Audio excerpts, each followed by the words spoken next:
राम प्रसाद जी अग्रवाल का बहुत लंबा चौड़ा फैला हुआ व्यापार था। 4-4 फैक्ट्री और 3 ऑफिस। देश के हर बड़े शहर में उनका माल जाता था। उनके 3 बेटे थे, लड़कियां नहीं थी। उनका बड़ा बेटा कमल, महिला बेटा अचल और छोटा बेटा विमल था।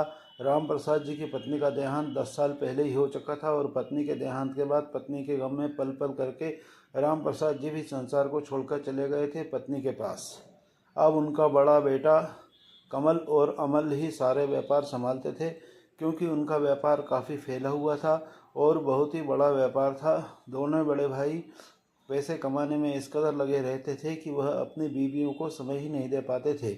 उनकी पत्नियां अपने पतियों से खुश नहीं थी। अब यह दोनों भाभियां दूसरे मर्दों में प्यार ढूंढने लगी थी। उनको लगता था कि उनके जीवन में भी कोई हो जो उनको पूर्ण रूप से संतुष्ट रख सके। यह दोनों भाभी अपने देवर के साथ नज़दीकियाँ बढ़ाने लगती है और अपनी ज़रूरतें देवर के साथ पूरी करने लगती है। पूरी कहानी अभी आपको सुनाने वाला हूँ। इस कहानी में आप अंत तक बने रहिएगा। इस कहानी में आपको काफ़ी मज़ा आने वाला है और एक बहुत ही अच्छी सीख मिलने वाली है। अगर आप हमारे चैनल पर नए दर्शक मेहमान बनकर आए हैं तो कृपया चैनल को सब्सक्राइब कर लीजिए और वीडियो को एक लाइक कर दीजिए। विमल की दोनों भाभियां बहुत ही खूबसूरत थी। बड़ी भाभी का नाम अर्चना था और छोटी भाभी का नाम पायल था। दोनों ही इतनी आकर्षक थी कि कई बार विमल की नीयत खराब हो चुकी थी, क्योंकि उन दोनों का जो शरीर था उसको देखकर कोई भी उनके प्रति आकर्षित हो जाता था। वह इतनी खूबसूरत थी। जिसके दोनों भाइयों के व्यापार में पैसे की कोई कमी नहीं थी। बड़ा भाई कनाडा में रहकर अपना व्यापार संभालता था और उससे छोटा इंडिया में ही रहकर व्यापार करता था, लेकिन व्यापार के सिलसिले में घर से बाहर ही रहता था। इन दोनों की पत्नियां बिल्कुल रानी वाली ज़िंदगी जी रही थी, लेकिन उनके जीवन में जो सुख वह चाहती थी उन्हें वह नहीं मिल पा रहा था। बड़ी भाभी जिसका नाम अर्चना था, उसका पति पिछले 5 सालों से इंडिया नहीं आया था। बस फ़ोन पर ही उससे बात कर लिया करता था। इधर अर्चना अपने पति से हमेशा कह कर सकती थी कि 5 साल हो गए हैं, अब आप एक बार तो मुझे मिलने के लिए आ जाओ। तभी अर्चना का पति बहाने बना दिया करता था और कहता था कि काम ही इतना ज़्यादा है कि इस वजह से आना नहीं हो पाता है। बिजनेस का सवाल है, थोड़ा तुम समझा करो। अगर मैं काम छोड़कर तुम्हारे पास आ गया तो सारा व्यापार ठप हो जाएगा और बहुत सारी दिक्कतें उठानी पड़ेगी। तभी अर्चना उनसे कहती थी कि आप दोनों भाइयों को पैसे की ही पड़ी रहती है। परिवार और रिश्तों को आप समझ नहीं पा रहे हैं। करोड़ों करोड़ों रुपए की प्रॉपर्टी बना चुके हैं और कितना कमाना चाहते हैं। थोड़ा समय परिवार को भी दिया कीजिए। सुबह के 7 बजे का समय था। छोटी वाली भाभी जिसका नाम पायल था, उसका पति घर पर जल्दी जल्दी में तैयार हो रहा था और नाश्ता करने के बाद अपनी पत्नी पायल से कहने लगा कि मैं बिजनेस के सिलसिले में कुछ दिनों के लिए बाहर जा रहा हूँ, मुझे 15 या 20 दिन का समय लगेगा। फिर वह कहता है कि तुम और भाभी घर में आराम से रहना।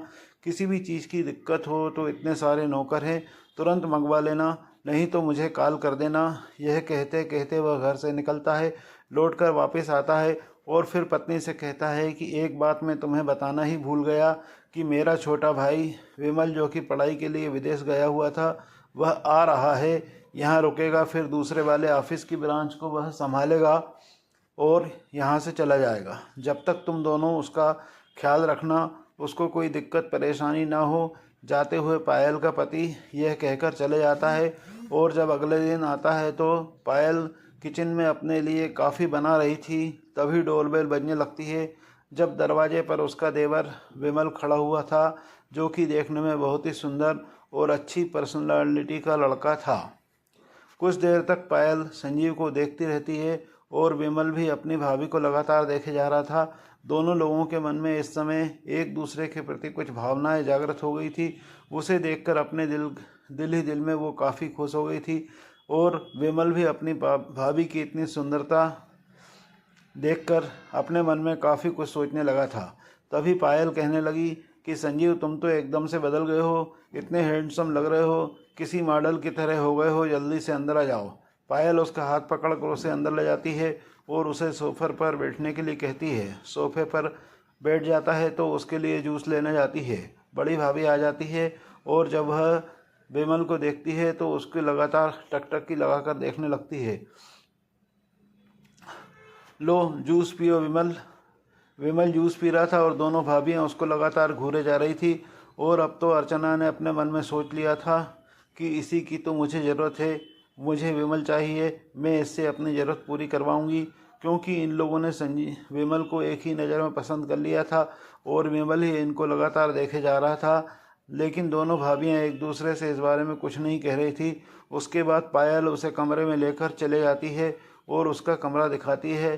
पायल, संजीव थोड़ी देर आराम करो, जब तक मैं तुम्हारे लिए नाश्ता बना रही हूँ। नाश्ता रेडी करके विमल को आवाज़ देती है और पायल बैठकर नाश्ता कर रही थी और कह रही थी कि जब अर्चना अपने कमरे में कुछ काम कर रही थी और कुछ देर बाद में वह भी आ जाती है और जब ये देखती है कि विमल पायल से बहुत ज़्यादा घुल मिल गया है और दोनों चिपक के बैठे हैं, तो अर्चना के भीतर से अंदर ही अंदर बहुत जलन हो रही थी।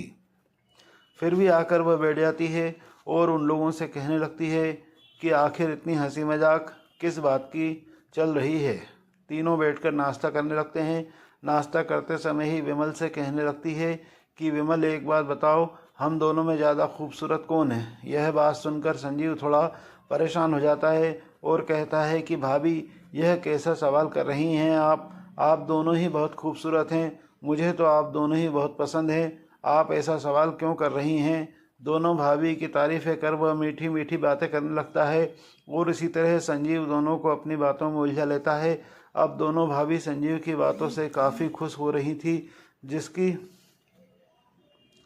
तारीफ होने लगती है और यह भी समझ गया था कि बड़ी भाभी उससे क्या चाह रही है। अगले दिन अर्चना अपने कमरे में साड़ी बदल रही थी। उसके कमरे का दरवाज़ा खुला हुआ था। तभी संजीव उसके दरवाजे के सामने से गुजरा और उसकी नज़र अंदर अपनी भाभी पर पड़ जाती है और वह देखने लगता है। तभी उसकी भाभी की नज़र भी संजीव पर पड़ जाती है। यह देखकर संजीव डर जाता है। तभी उसकी भाभी उसे आवाज़ देती है, संजीव बाहर खड़े होकर क्या कर रहे हो, अंदर आ जाओ। तभी संजीव अंदर जाकर भाभी से कहता है कि आज ही मैं आपको देख नहीं रहा था, बस एकदम से मेरी निगाह पड़ गई थी, तभी आपने मुझे देख लिया, उसके लिए आप मुझे माफ़ कर दीजिए। आप इस साड़ी में बहुत अच्छी लग रही हैं और आप पर यह साड़ी सूट कर रही है, इसलिए मैं यह देखने लगा था। तभी अर्चना कहती है कि कोई बात नहीं, सच बताओ, क्या यह साड़ी मुझ पर इतनी अच्छी लग रही है? तभी संजीव कहता है कि भाभी, सच में यह साड़ी आप पर बहुत अच्छी लग रही है और उस दिन मैं आपको यह नहीं बता पाया था क्योंकि दूसरी भाभी सामने खड़ी थी, लेकिन आज मैं आपको बता रही हूँ कि छोटी भाभी से ज़्यादा आप सुंदर मुझे लग रही हैं। मैंने उस दिन यह बात नहीं की थी क्योंकि हो सकता था भाभी बुरा मान जाती। अब यह दोनों लोग धीरे धीरे एक दूसरे के नज़दीक आने लगे थे। फिर जाकर कमरे की कुंडी लगा दी गई और इन दोनों के बीच में संबंध बनने लगे थे। अर्चना का पति 5 साल से उससे दूर था, इस वजह से वह विमल के साथ काफ़ी खुश थी और उस पल का अच्छे से आनंद ले रही थी। विमल भी अर्चना के साथ लगातार 2 बार संबंध बना रहा था और फिर नीचे चला गया और उसकी निगाह अब छोटी भाभी पर पड़ी और वह उसके साथ भी वही सब करने लगता है। अगर आप अभी तक इस कहानी में बने हुए हैं तो कृपया एक लाइक कर दीजिए। उसकी दूसरी भाभी पायल किचन में कुछ काम कर रही थी, फिर उसके पास जाकर उससे बात करने लगता है। कुछ देर बाद बड़ी भाभी भी नीचे आ जाती है और अर्चना और पायल किचन में खाना बनाने के लिए कुछ बनाने लगती हैं और कुछ देर बाद वह भी आकर सोफे पर बैठ जाती है। तभी अर्चना के फ़ोन पर एक फ़ोन आता है और वह अपने कमरे में चले जाती है। तभी पायल संजीव से कहने लगती है कि शादी का क्या प्लान है? अभी भाभी, शादी का कोई प्लान नहीं है क्योंकि अभी मैंने इस बारे में सोचा नहीं है। पायल कहती है कि ऐसा क्यों? तभी विमल कहता है कि भाभी, जैसी लड़की मैं चाहता हूँ वैसी लड़की मुझे मिल नहीं रही है। पायल पूछती है कि आपको कैसी लड़की चाहिए? तो विमल कहता है कि आपके जैसी ही लड़की मुझे चाहिए। अगर आपके जैसी लड़की मुझे मिल जाए तो मैं उससे शादी कर लूँगा। अब इस बात से पायल बहुत खुश हो जाती है और उसके मन में उसके प्रति हसरत जागने लगती है, जो विमल के नज़दीक जाकर बैठने लगती है। और फिर संजीव पायल से भी वही बात बोलता है कि भाभी, उस दिन जब उन्होंने पूछा था कि मैंने दोनों को खूबसूरत बताया था लेकिन मुझे आप ज़्यादा पसंद हो, उस दिन तो मैं ऐसे ही कह दिया था कि बड़ी भाभी बुरा न माने। अब आपसे ज़्यादा खूबसूरत, भाभी से ज़्यादा तो आप खूबसूरत हो, मैंने आपके जैसे ही लड़की चाह रहा था। इस तरह की बातें करके अपनी भाभी को और ज़्यादा अपनी तरफ आकर्षित कर रहा था।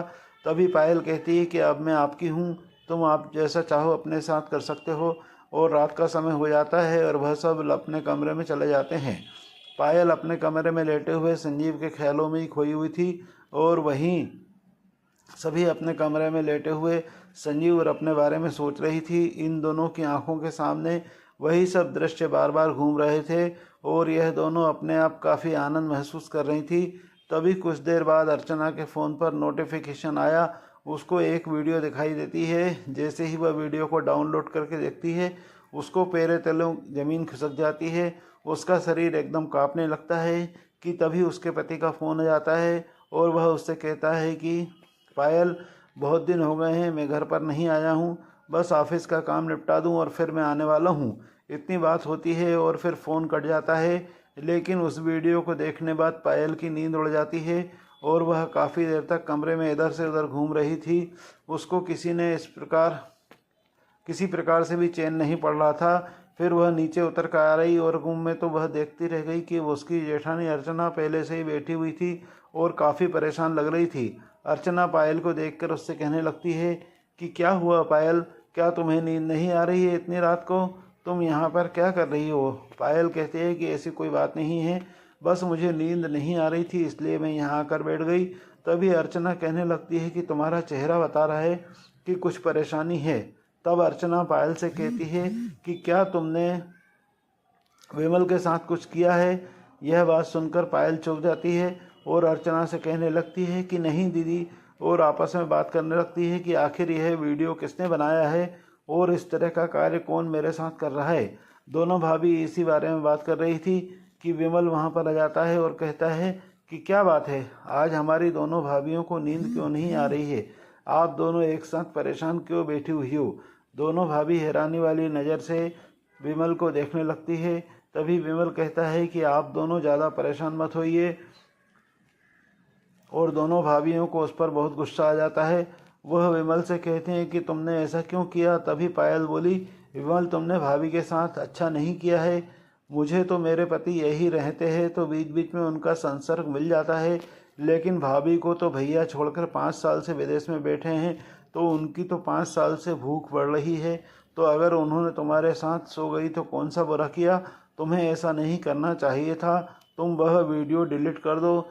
तब विमल हंसने लगा और कहने लगा कि पायल भाभी, जब मुझे तुम्हारे साथ भी यही सब करना है। तब दोनों भाभियों को बहुत ज़्यादा गुस्सा आ गया। पायल कहने लगी, हमने तुमसे ज़रा सा मुस्करा के बात कर लिया तो तुमने उसका गलत मतलब निकाल लिया। अब तो तुम मेरा कहना मानो और पुरानी सब बात भूलकर वह वीडियो डिलीट कर दो। पायल बोली, नहीं भाभी, यही तो मेरा हथियार है। इसी के आधार पर अब मैं तुम दोनों भाइयों से तलाक करवा दूंगा और झगड़ा करवा दूंगा और तुम्हें मैं मार डालूंगा और उसका इल्ज़ाम भैया पर लगा दूंगा और सारी प्रॉपर्टी में अपने नाम करवा लूँगा। यह सुनकर दोनों भाभियां काफ़ी गुस्से में आ जाती है और विमल को पकड़कर उसकी पिटाई करने लगती है और उस मोबाइल को छीनकर उसको ज़मीन पर फेंक देती है। अब पायल विमल से कह रही है कि तू हमें फंसाएगा, अब तो तू खुद फंस गया है। अब हम तेरी रिपोर्ट करने जा रहे हैं पुलिस में कि भाभी के साथ छेड़खानी करने की कोशिश की और तुझे इस इल्ज़ाम में जेल करवा कर ही छोड़ेंगे। ना प्रॉपर्टी मिलेगी ना कुछ मिलेगा और जेल की सज़ा अलग हो जाएगी। तूने हमारे प्यार का फ़ायदा उठाने की जो कोशिश की उसकी सज़ा यही रहेगी। और दोनों भाभियों ने उसको बहुत मारा। विमल बार बार हाथ पैर जोड़कर भाभियों से माफ़ी मांग रहा था, लेकिन अर्चना तो बहुत ही ज़्यादा गुस्से में थी। सच है कि नारी फूलों से भी ज़्यादा कोमल हो सकती है और पत्थर से ज़्यादा भी कठोर हो जाती है। सब वक्त वक्त की बात रहती है। इस कहानी से हमें यह सीख मिलती है कि पारिवारिक रिश्तों में ज़्यादा दूरियां अच्छी नहीं रहती है। अपने परिवार को समय देना ज़्यादा ज़रूरी होता है। यदि इन दोनों के पति अपने पतियों को समय दे रहे होते तो हो सकता था वह कभी भी इस तरह का कदम नहीं उठाती। विमल आज बाहर होता। विमल को भी अपनी भाभियों के साथ इस तरह का वीडियो नहीं बनाना चाहिए था, क्योंकि रिश्ते में भाभी माँ के समान होती है। लेकिन दोनों तरफ से गलती थी। दोनों ही लोग एक गलती से दूसरे के नज़दीक आ गए थे।